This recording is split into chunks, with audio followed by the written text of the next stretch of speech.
Y vamos a ir a otro tema que también está marcado por la muerte. Pero en este caso, la noticia, la historia, inicia justamente con el fallecimiento, con el asesinato, con más de 60 casquillos de bala encontrada en la cena, en el caso de la señorita Andrea Vidal, ex trabajadora del Congreso. Y es justamente a raíz de su muerte que se habla de una presunta red de prostitución, de proxenetismo en el Congreso de la República y que ha generado que hoy el señor Jorge Torres Saravia, quien fue ex jefe de la Oficina Legal y Constitucional del Congreso de la República, se encuentre ante la Comisión de Fiscalización brindando detalles de cuáles fueron los mecanismos, los perfiles que solicitó y que aceptó para que puedan unas señoritas trabajar en el Congreso. Señoritas que presuntamente no habrían cumplido las funciones de asistentes, secretaria, técnicos por los cuales recibían un salario, sino que habrían generado o habrían ejercido un trabajo de prostitución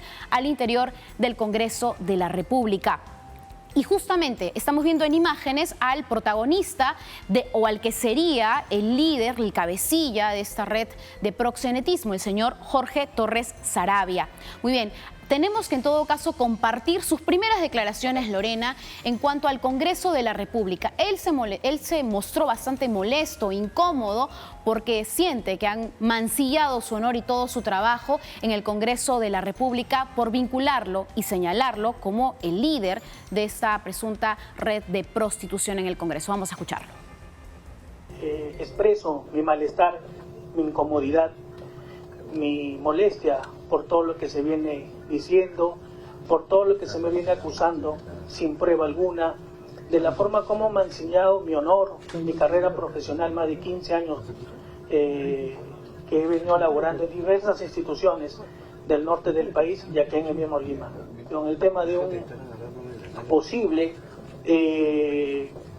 proxenetismo, un posible red de prostitución en el Congreso de la República. Lo rechazo totalmente, señor presidente, lo rechazo, puesto de que no ha habido ningún tipo de vinculación de trabajadoras que hayan prestado servicios a funcionarios, a congresistas, mucho menos, como escuché en su momento, de que estos servicios hayan sido para generar votos a favor de un proyecto de ley o a favor de una iniciativa. Lo rechazo y lo niego categóricamente. Por su parte, respecto a las imputaciones referidas al asesinato de la doctora Andrea Vidal Gómez, lo rechazo totalmente, más aún que era personal de mi oficina que laboraba en mi despacho, y más aún de la amistad que tenía con ella, que tenía con su familia.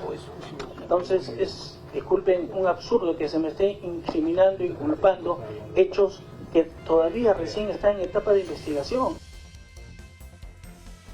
Bueno, rechaza totalmente que exista algún tipo de red de prostitución en el Congreso, dice que tiene una amistad muy cercana o tenía una amistad muy cercana con Andrea Vidal, quien fue asesinada, y precisa además o responsabiliza que si él recomendó a alguien en el Congreso de la República, pasó ese CV exactamente a Aide Figueroa Valdés, quien es afiliada a Alianza para el Progreso y es jefa del área de recursos humanos, y que además esto está bajo la supervisión de Giovanni Fordo, quien es el oficial mayor del Congreso de la República. En varios momentos a través de la Comisión de Fiscalización, Lorena, él dice, ojo, si yo recomiendo a alguien, no está en mi poder que la contraten o que lo contraten. Eso queda en el área de recursos humanos, que nuevamente es liderado hoy por una militante de Alianza para el Progreso y quien no ha sido separada del cargo en medio de estas investigaciones, porque el señor sí se lo separaron, ¿no?, del área porque estaba vinculado justamente a ello, pero nuevamente reafirma que él solo ha recomendado a personas, más no está en su poder contratarlas. Bueno, ese es un argumento típico utilizado varias veces. En los casos de los trabajadores fantasma, ya no los mochasueldos, sino los fantasma, que fueron algo pasado, al final muchos casos quedaron en nada porque los congresistas demostraron que ellos no contratan, que el que contrata es recursos humanos. Entonces, existe el personal de confianza para que tú sí digas, pero a la hora de la formalidad y la legalidad, no, pero yo no contrata Recursos Humanos, la boleta es a nombre de otros. Entonces, Recursos Humanos en el Parlamento está pintado de colores en la pared porque no se entera de los trabajadores fantasma, no se entera de los mochasueldos, no se entera de todas las cosas que suceden dentro del Parlamento, pero a la hora de cargarles la responsabilidad penal, son los primeros, todos, en echarles la culpa. Entonces deberían ser un poquito más diligentes porque al final ellos sí pueden tener responsabilidades administrativas, responsabilidades hasta penales, dependiendo de las circunstancias en las cuales sean las acusaciones. Era previsible que fuera a negar todo, ¿no? Yo no, o sea, sería pues, ilógico pensar que alguien va a decir, sí, miren, la verdad, voy a decir la verdad. Por otro lado, han trascendido a través de los medios, de las redes sociales, algunas cartas notariales que está enviando incluso a la persona que supuestamente con la que tenía este antecedente de una violación sexual, ¿no? Como que han mancillado su honor. Entonces, hay también allí un trabajo bastante complicado vinculado al rol que está ejerciendo Jorge Luis Torres Saravia, ¿no? Justamente sobre este último punto, en la Comisión de Fiscalización ha sido la congresista Margot Palacios, Norma Yarro, quien han enfatizado justamente estas cartas notariales que está enviando a medios de comunicación y además a la señorita Vicky, que así ha sido denominada, a la mujer que en el 2020 denunció al señor Jorge Torres Saravia de haberla dopado y de haberla violado. Y a la que luego le pidió disculpas. Exacto. O sea, y luego habló de una indemnización exacto, para evitar que no hayan problemas, que son cosas que pasan por el alcohol, o sea, y queda registrado en audio. O sea, ¿a quién... ¿A ustedes les parece normal, usual, típico, que a alguien lo llamen para indemnizar por haber tenido, según sus palabras, una relación sexual consentida? Un mal rato lo calificó. O sea, pasas un mal rato, porque estamos hablando de una relación sexual consentida producto del alcohol. Entonces, como pasó un mal rato, voy y te indemnizo. Eso no tendría ningún sentido. Más suena a una compensación para retirar denuncia, para que esta no proceda, que finalmente no quedó en formalización, pero hay muchos problemas vinculados a la manera en que se recogen las evidencias. Pero sí, ¿y qué dijo sobre esas cartas notariales? Dijo que él está en su potestad, en su derecho de defender su honor, tiene que hacerlo porque están generando una serie de comentarios que mancillan e incluso entorpecen que él pueda volver a conseguir trabajo y que es su derecho. Eso es lo que ha manifestado. Pero en respuesta a ello, la congresista Norma Yarro ha pedido que se cite a la señora Vicky, que ha denunciado, y a su esposo, porque en esta comunicación y en esta conversación que tienen, está presente el esposo cuando él trata de decir, o mejor dicho no, le ofrece una indemnización por ese mal rato y evitar que este tema continúe avanzando. Bueno, finalmente eso fue archivado en la fiscalía, sí. Pero de todas maneras están todos los indicios sueltos porque no se tomó en cuenta este audio donde él trata de indemnizar el hecho. Entonces, lo van a llevar justamente a la Comisión de Fiscalización porque ya se ha solicitado esta citación. Pero en medio de todo esto también se pronuncia sobre otras dos señoritas, Lorena, que han tenido incluso pantalla en los últimos días. Hablamos de Alexandra Gil, quien trabaja como técnico, y también Isabel Cajo. Isabel Cajo es un perfil interesante a abordar porque se habla de que habría tenido además una reunión con el expresidente del Congreso de la República, con el expresidente del Congreso de la República. Alejandro Soto. Con Alejandro Soto. Okay. Él ha desmentido que la conozca o que tenga algún tipo de vinculación, pero se habla justamente de que tuvo una reunión con ella en su despacho. Y bajo esta figura, lo que ha pedido el señor Jorge Torres Saravia es que se busquen las cámaras de seguridad para ver si hubo o no esa reunión por la cual se le está vinculando. Pero Isabel Cajo, además, es una señorita que tiempo atrás tuvo una cuenta de OnlyFans, claro, ¿no? Ella subía material, digamos, que vendía a sus seguidores, material erótico, hay que decirlo, porque justamente la plataforma es para ello.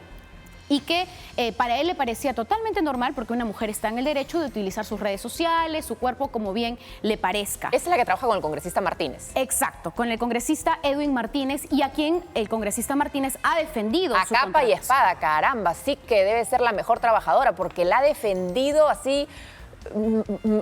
Así hay que tener buenos amigos para que te defiendan, pero así a prueba de todo. Exacto, y lo que ha dicho en la comisión el señor Jorge Torres Saravia es que lamentablemente por ser bonitas las están incriminando. Así que vamos a escuchar justamente este momento en el que se pronuncia sobre Alexandra Gil e Isabel Cajo, quienes tienen estos cargos con sueldos superiores a los 7.000 soles y que para muchos pues habrían otros perfiles que encajarían mejor en estos cargos. Vamos a escucharlo. de verdad, se habla mucho sobre trabajadoras que han prestado servicios de prostitución, pero nadie dice la capacidad de esas personas o el grados académicos que ellas mantienen. Por lo que usted me indica y le hago mención, la señorita Alexandra Gil es bachiller en Derecho, tiene muchos años de experiencia en la abogacía, aparte de que maneja 3 idiomas. Pregunto, yo he trabajado en despachos, ¿hay asesores o técnicos que manejan 2 o 3 idiomas? O sea, ¿se le califica a esas personas, estudiantes o bachiller en Derecho, porque son bonitas? Tienen buen perfil académico. Yo los conozco a todos ustedes de vista porque he trabajado en el Congreso, sé sus nombres, sé sus bancadas. No me une amistad con el señor Martínez, y si él la quiso contratar en su momento a la señorita Cajo, porque escuché también, o se pretende decir que yo se la presenté, es totalmente falso. Y en verdad, qué gusto de que el señor Martínez la defienda a la señorita, porque ella no tiene nada de malo, es una mujer, como muchas mujeres las que están acá. Y lamentablemente por ser bonita, o ellos se le está incriminando o se le está haciendo parecer como si fuera una prostituta, y creo que merece respeto. Hay una persona que es Andrea Vidal Gómez que ha fallecido, una persona abogada, destacada, con estudios en maestrías, ha estudiado en el extranjero, contiene perfil y se le quiere involucrar de esa manera. No es lo correcto. Y no creo que por chismes o por pruebas o por programas, en verdad, inventándose cosas que no hay pruebas, que no hay vínculo ni nada, se estén mancillando los honores de personas que no debería hacerse. Ahí está, por ser bonitas las están incriminando, y nuevamente defiende o respalda que el congresista Edwin Martínez enfatice y defienda a la señorita Isabel Cajo en el cargo de secretaria, ¿no? Pero ahí ellos mismos persisten en el estereotipo, porque al final del día, si él las defiende diciendo las envidian porque son bonitas, es irrelevante su físico, si sus cualidades profesionales, si su currículum vitae hablara por sí mismo, no tendrías que recurrir a un argumento tan falaz. Simplemente dirías, fulana es esto. No tendrías que ir a la persona, justamente como no tienes nada que decir sobre sus cualidades académicas, sobre sus cualidades laborales, profesionales, es que recurres a algo tan simple como decir, ay, las mujeres la envidian porque era guapa. Cuando hay denuncias, incluso en Hildebrand en sus 13 se daba cuenta de cirugías estéticas a las que se habían sometido y no se habían hecho descuentos, faltas sin justificar y no se hacía descuento, y muchas cosas que no son normales, más aún si estás hablando de perfiles sobre los 7,000 soles, o sea, prácticamente que son 7 veces el sueldo mínimo, con personas que no han terminado ni siquiera sus estudios, no son licenciadas, porque además estás hablando del área jurídica, donde por esencia todos deberían ser abogados acreditados ya en el Colegio de Abogados. Exacto, pero nuevamente van a los requerimientos que se solicitan y en las que, digamos, bajan la valla, porque evidentemente frente a un área en la que tenemos tantos profesionales que podrían ser titulados y que podrían desempeñar el cargo, pues contratan a señoritas que tienen bachiller, que están estudiando y que, digamos, podríamos nosotros desde aquí decir hay mejores perfiles para ganar más de 7,000 soles. Sin embargo, pues nuevamente todo esto recae, Lorena, sobre el área de recursos humanos dominada hoy por Alianza para el Progreso. Y digo dominada también porque esto viene desde que Alejandro Soto era presidente del Congreso de la República. Entonces, ya sabemos también que en el Parlamento existe esta figura de que presidente que ingresa o lidera la mesa directiva, se renueva absolutamente todo, cambian los perfiles, incluso no podemos olvidar que Giovanni Forno, quien es el oficial mayor del Congreso, ingresa justamente a liderar esta área en el momento en el que Alejandro Soto toma el poder, toma el liderazgo del Congreso de la República. Hoy Eduardo Salguán es presidente del Congreso y el señor Forno continúa allí. Pero ¿qué sucede si es que mañana es liderado por Fuerza Popular, por Perú Libre?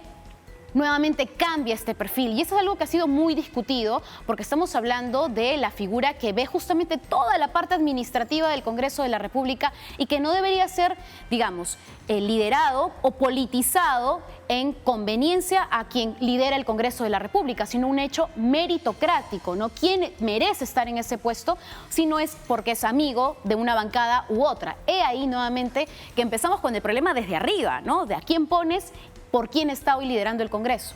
Sí, hay un problema de fondo. No por gusto el Congreso se excluyó de la ley Servir. La ley Servir sirve para todo el resto del Estado, menos para sí mismos, porque no se rompe eso del el contrato de confianza, ¿no? Ajá. Es un rol de confianza, se cambian los perfiles versus otras personas que trabajan en el Congreso en roles que no están vinculados a la confianza y que necesitan de maestrías, de diplomados para realmente poder acceder a tener un mejor sueldo, un mejor escalafón, pero ahora sin duda mucha gente va a postular al Congreso de la República para chambear, porque si te das cuenta que no necesitas mucho para ganar 7,000 soles, entonces hay gente por las puras quemándose las pestañas. Y considerando además que vamos a tener un Congreso bicameral en el 2026, vamos a tener a más asistentes, más secretarios, más técnicos, y que si no se soluciona el problema con 130 parlamentarios hoy, ¿cómo será en un Congreso bicameral donde se va a necesitar, por supuesto, más cabecitas que pensar detrás de todo el trabajo legislativo que existe y que lamentablemente hoy se ve ensombrecida, cuestionada por el nivel de contratación que se tiene y los perfiles que estarían muy lejos de cumplir con las funciones, sino con otros perfiles no correctos para la labor parlamentaria?